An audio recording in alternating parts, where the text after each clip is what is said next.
মানুষের জীবনে দুটি শব্দ, একটি নরক বানায় আর একটি সুখময় স্থান তৈরি করে দেয়। সেটা প্রয়োজন আর চাহিদা। প্রয়োজন নির্ধারিত, যেমন আপনি পেটে খিদা লাগছে, খাবেন, তার নির্ধারিত পরিমাণের বেশি খেতে পারবেন না। আর চাহিদা, যেটা দৃষ্টির বাইরে, অর্থাৎ চাহিদায় মানুষকে লালসা তৈরি করে দেয়, মানুষকে অমানুষ বানিয়ে দেয়, মানুষকে ধ্বংস করে দেয়। মানুষের যত অন্যায় কাজ, পাপ কাজ করে থাকে তার শুধুমাত্র চাহিদার কারণে। আর চাহিদা কখনো কোনোদিন পূরণ হওয়া সম্ভব নয়। তাই আমরা যদি একটু সুস্থ ও শান্তিতে এই দুনিয়ায় নয় পরকালও ভালো থাকতে চাই, তাহলে আমাদের প্রত্যেকের উচিত প্রয়োজনের মধ্যে সীমাবদ্ধ থাকা।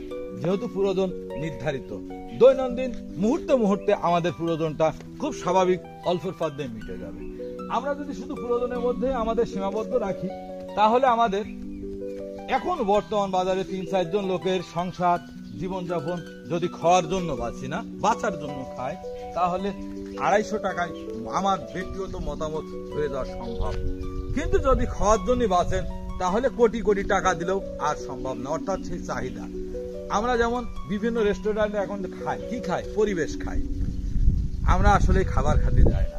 আপনাদের সঙ্গে কথাগুলি মনের সঙ্গে, আত্মার সঙ্গে মিলিয়ে দেখবেন, বিবেকের সঙ্গে মিলিয়ে দেখবেন, প্রয়োজনটা নির্ধারিত। তাই প্রয়োজনের মধ্যেই সীমাবদ্ধ থাকলে আমরা দুটি কাল ভালোভাবে জীবনযাপন করতে